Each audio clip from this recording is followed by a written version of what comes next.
여러분 안녕하십니까? 요즘 유튜버들이 공익신고와 공익신고에 따른 보상금 지급 제도를 많이 말하고 있는데 헷갈리시죠? 자, 저는 권익위원회에서 이 업무를 직접 처리한 경험을 가지고 오늘은 공익신고에 대해서 제가 가급적이면 아주 심플하고도 핵심만 정리해서 여러분들에게 알려드려 보겠습니다. 자, 최근에는 운전 중에 다른 차가 급차선 변경을 하거나 신호 위반을 하거나 난폭 운전을 하는 경우 블랙박스 영상을 가지고 공익신고를 하는 사례가 많이 늘었다는 그런 언론 보도도 있습니다. 자, 그런데 공익신고는 그런 간단한 정도의 도로교통법 위반은 빙산의 일각이고 주변에 엄청나게 많이 깔려 있다는 것이 공익신고입니다. 467개 법률에 규정되어 있는 그 법률에 위반해서 벌칙 조항을 위반한다. 그러면 모두가 공익신고 대상이 되는 것입니다.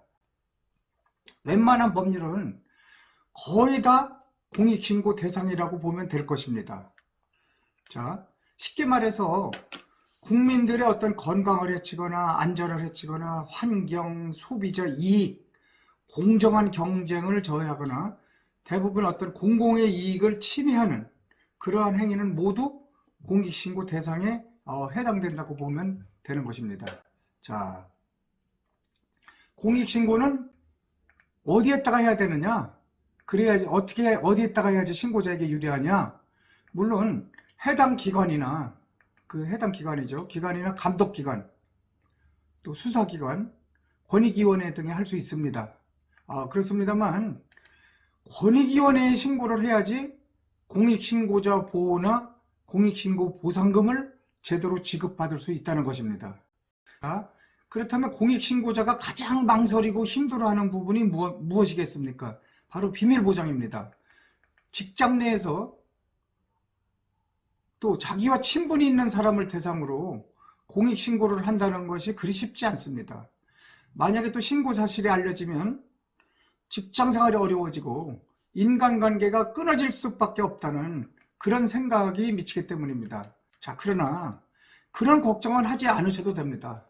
신고자는 법에 의해서 철저히 비밀이 보장되고 조사 과정에서 누군가 이를 외부에 누설하면 5년 이하의 징역 또는 5천만 원 이하의 벌금까지 받게 되어 있습니다.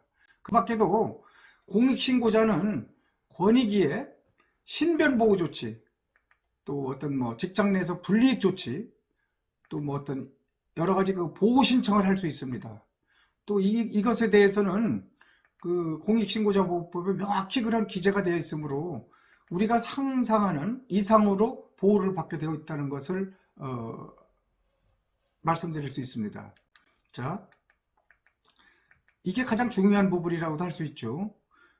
이왕 공익신고를 하면 보상금이나 포상금을 받아야죠. 자, 공익신고 보상금이나 포상금은 크게 내부에 근무하는 공익신고자가 있고 외부 공익신고자가 있습니다. 이게 따로 구분해서 지급을 하는데요.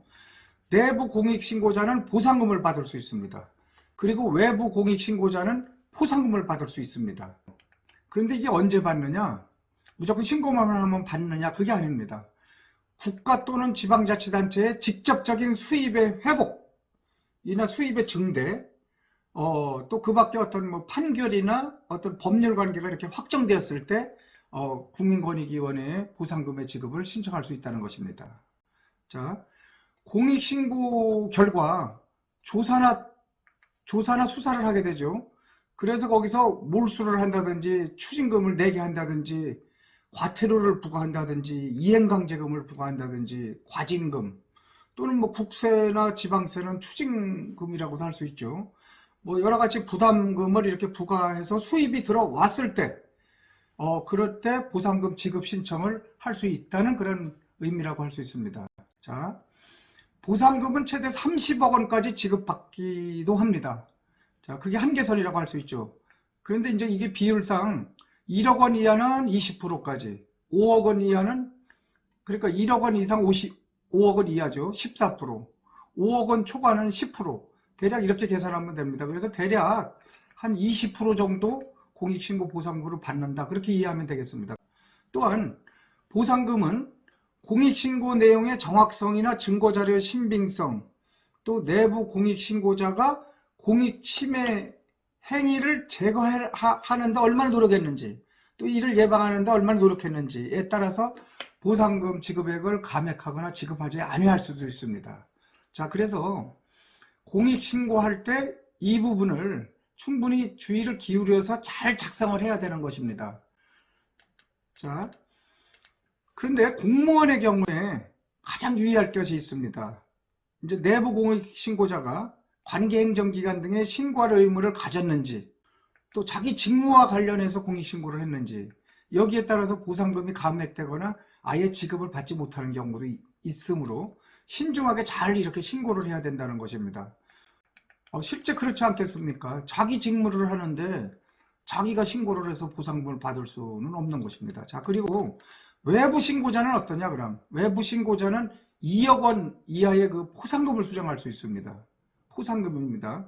포상금은 과태료, 과징금에 부과가 있는 경우, 그러니까 이제 과태료나 과징금에 부과가 있는 경우에만 지급하는데 2억 원 이하의 범위 내에서 대략 한 10% 수준으로 이렇게 비율을 지급하고 있는 그런 계산이 있습니다. 자, 이와는 별도로 공익신고로 인해서 정부와 지자체의 어떤 법령이나 조례를 개정했다. 그리고 어떤 제도 개선을 했다. 그러면 그에 따른 결과를 가지고도 2억 원 이하의 포상금을 이렇게 각 기준별로 지급하게 되어 있습니다. 자, 여러분, 제가 간단히 한번 말씀드리겠습니다. 공익신고와 부패신고를 구분하는 가장 쉬운 방법은 누군가가 국가나 지방자치단체에 돈을 횡령하거나 부당하게 사용하거나 목적 외로 사용하거나 또는 자기 이득을 취하는 경우는 부패신고에 해당합니다. 그러니까 뭐 국가나 지자체의 돈을 띠먹는 거, 쉽게 얘기해서 그렇게 얘기할 수 있고요. 공익신고는 그 다른 경우입니다. 그게 아닌 경우가 다 공익신고입니다. 그래서 467개의 법률에 위반하는 행위가 다 이렇게 규정이 되어 있습니다. 자, 이제 여러분 더 이상 공익신고냐 부패신고냐 어떤 일에 고민하지 마시고 공무원 재직 중에 권익위원회에서 이 분야에 대해서 오랜 업무 처리 경험을 가진 저와 같은 전문 행정사와 상의합시다. 누군가가 범죄를 해서 시민의 혈세, 내가 낸 세금이 도둑맞는다. 그렇다면 그런 사람은 공동생활할 자격조차 없는 것입니다. 과감하게 신고를 해서 우리가 성숙한 시민사회의 일원으로서 또 안전한 사회를 만들어 나가는데 같이 동참해야 된다고 저는 생각합니다. 자, 여러분들 뭐 이게 그 공익신고자보호법이나 뭐 부패방지 권익위법이나 이러한 관련 법률을 가지고 참 어렵게 설명을 할 수도 있고 쉽게 설명할 수도 있지만 여러 가지 궁금할 게 많이 있을 것입니다. 궁금하시면 항상 저의 그 전화로 연락을 주시면 제가 친절하고도 상세하게 상담을 드리고, 여러분들 이것저것 골치 아플 경우에는 이러이러한 문제가 있다. 그러면 이제 제가 전체적으로 무슨 자료를 필요한 자료들 또 내용의 정확성을 기하고 더 많은 증거도 이렇게 확보를 해서 최대한 좋은 공익신고가 돼서 많은 보상금을 받을 수 있도록 제가 정성껏 도와드릴 수 있습니다. 여러분 지금까지 경청해 주셔서 대단히 감사합니다.